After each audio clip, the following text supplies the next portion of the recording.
जय श्री राम, हारे के सहारे की जय हो। श्याम भक्तों, श्याम नाम का निरंतर जाप व्यक्ति के सारे पापों को नष्ट कर देता है।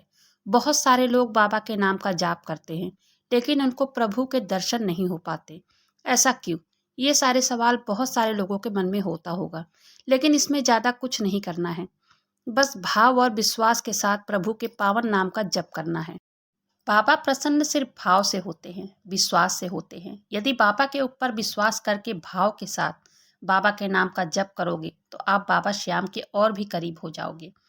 प्रभु को केवल भक्तों का भाव अच्छा लगता है। आपके पास कितनी दौलत है, गाड़ी है, बंगला है, उसमें उनको कोई मतलब नहीं है। आपके पास प्रभु के लिए भाव कितना है, बाबा को तो बस उससे मतलब है। आप तन से संसार की सेवा करें और मन से प्रभु का भजन करें, लेकिन माया का प्रभाव इतना प्रबल है कि मनुष्य को भगवत मार्ग पर चलने ही नहीं देता है। इसलिए व्यक्ति को बहुत सावधानी के साथ चलना पड़ता है। व्यक्ति को चाहिए कि अपने आप को प्रभु के हवाले समर्पित कर दे कि हे प्रभु, अब मैं आपके चरणों में आ गया हूँ या आ गई हूँ। जो भी करना है आप कीजिए। प्रभु का नाम रोज जप करते रहें, तब आपका कल्याण होना निश्चित है। आज की जो कहानी सुनाने वाली हूँ, इस कहानी को सुनने के बाद आपका श्याम नाम की महिमा को समझ सकेंगे।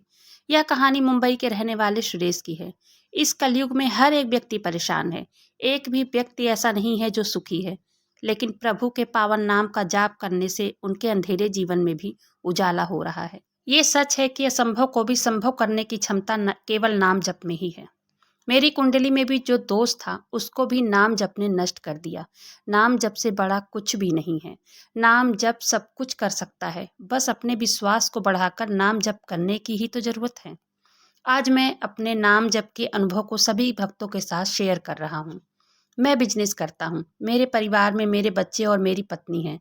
सब कुछ अच्छा चल रहा था। मैं बचपन से ही भगवान श्री कृष्ण और बाबा श्याम को बहुत मानता था। यह सब उनकी ही कृपा थी कि मेरे पास किसी चीज की कमी नहीं थी। मेरे पास धन दौलत, गाड़ी, घर, सब कुछ सुविधाएं थी। बस मेरी ही कमी थी, जो कि मुझे शराब पीने की लत लग गई थी। मैं बहुत शराब पीता था, जिस कारण मेरे घर में रोज लड़ाई झगड़े होते थे। मेरी पत्नी मुझे बार बार टोकती थी, मुझे बहुत समझाती थी, लेकिन मेरे समझ में कुछ नहीं आता था, जिसके कारण हमारा रोज झगड़ा होता था। एक दिन अपने आप ही मुझे बैठे बैठे लगने लगा था कि जैसे मेरी तबीयत खराब है। फिर मैं ऑफिस से घर आ गया और मैं कमरे में जाकर लेट गया। तब पत्नी ने पूछा क्या हुआ। फिर मैंने बोला पता नहीं, लेकिन थोड़ा आराम करूंगा तो ठीक हो जाऊंगा। लेकिन मेरी तबीयत में कोई सुधार ही नहीं हुआ। इसके बाद मुझे डॉक्टर के पास ले गए। वहां जाकर कुछ टेस्ट करवाए। टेस्ट करवाने के बाद जब रिपोर्ट सारी आ गई तो डॉक्टर ने बोला आपके लीवर और किडनी में कुछ प्रॉब्लम दिखाई दे रहा है, आपको हॉस्पिटल में एडमिट होना पड़ेगा। फिर मैं एडमिट हो गया। फिर एक हफ्ता इलाज चला, लेकिन मेरी तबीयत में कोई सुधार ही नहीं दिख रहा था। फिर मेरी पत्नी ने मेरी कुंडली ज्योतिषी को दिखाया। तब ज्योतिषी ने कहा कि आपके पति को मृत्यु तुल्य दोष चल रहा है। मेरी पत्नी ने और भी ज्योतिषियों को दिखाया। सारे ज्योतिष एक ही चीज बोल रहे थे। फिर मेरी पत्नी बहुत टेंशन में आ गई और बहुत रोई। फिर उसने अपने मायके में फोन करके सारी बात बताई। तब उसके भाई ने बोला कि जीजा तो बाबा श्याम को बहुत मानते हैं, तुम भी बाबा श्याम की पूजा करो। मन लगे या ना लगे, लेकिन जप निरंतर करना है। भाव और विश्वास के साथ प्रभु को पावन नाम से जपना है। जब सबके जीवन में खाटू वाले की कृपा हो रही है, तो मेरे जीवन में भी जरूर होगी। नकारात्मक विचार आने मत देना। फिर मेरी पत्नी ने नाम जप करना शुरू कर दिया। उधर हॉस्पिटल में मेरा इलाज चल रहा था, लेकिन कोई असर नहीं दिख रहा था।